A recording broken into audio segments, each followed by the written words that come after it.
Amer Khan from Next Door and Window.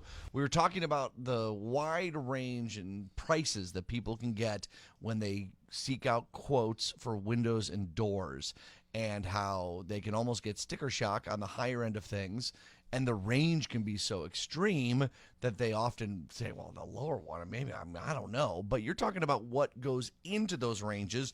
You talked about materials and fiberglass as maybe that best option, most expensive probably as well too. Not necessarily. Oh, really? Fiberglass is not necessarily the most expensive solution. There are some very high quality wood windows that are very, very high up there, and not because of the price of the wood. It's actually because of the price of the heavy-duty extruded aluminum that goes to protecting the wood, right? And then the finishing that is required. You have to get the wood sealed and painted. Roy was just asking me in the break here, maintenance of windows. What are you talking about? Yeah, right? you mentioned you got to keep the maintenance up. What does that mean? One of the simple maintenance examples is many homes in Chicagoland, Frank Lloyd Wright inspired and whatnot, have casement windows, right? What are casement windows if you don't know? The windows that crank out. Okay. Right? They don't go up and down or side by side, but the ones that crank out. Crank out, okay. Crank windows. Everybody calls them crank windows, crank left and right, not up and down. Not up and down. Let's say you keep the windows open, it starts raining, you run over, you close the window so that water doesn't come in. Right. But the window itself has now gotten got a little wet. rain on it, right? It's still raining outside. A couple of hours later when the rain stops, do you go outside and take the window, open the window, and wipe it down? No. Who does this? Who has the time for this? Nobody's going to remember. 0% of the population does that. Right after I test my sump. Of course. Right after you test your Boy's sump got to pump, come up from the you go basement, check the windows, does the crank. I could he just pumps picture and he cranks, and we're all That's good. all Roy's doing when he gets home. Is just doing home preventative maintenance around his house the whole day. Water. Where's water? Hello, Where's water? retirement. Yes. But the idea is, if you are not able to devote that kind of time, the easiest solution. If you're a basic human being, yes. Okay. Any normal couple, Yes.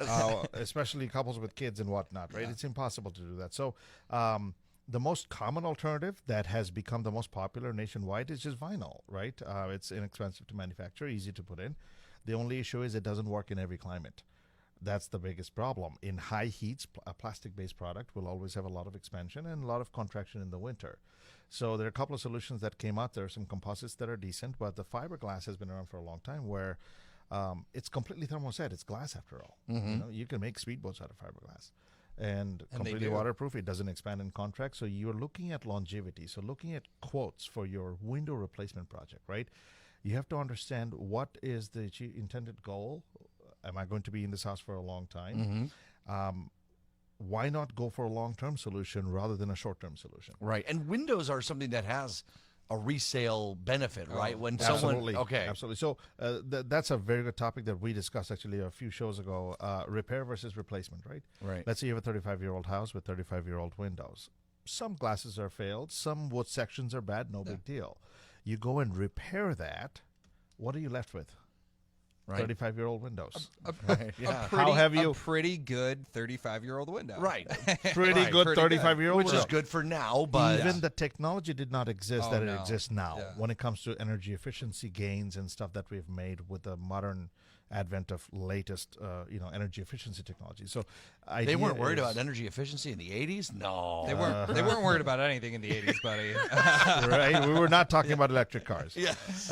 in the mainstream. So the idea is that's why replacement gives you that added value to your home, just like you mentioned, versus just a repair. Right. And you should not have to, as I said, to Janelle earlier, that her industry is completely perpetual, and it will be every single year. Windows and door structural stuff, Mega Pros, the things you do, should not be every year thing. No. It should be do it once, forget about it 15 to 20 to 30 years, Right. actually. Wow. Right? A generation. Exactly. Could be, yeah. You should not replace windows more than once in your ownership of a home.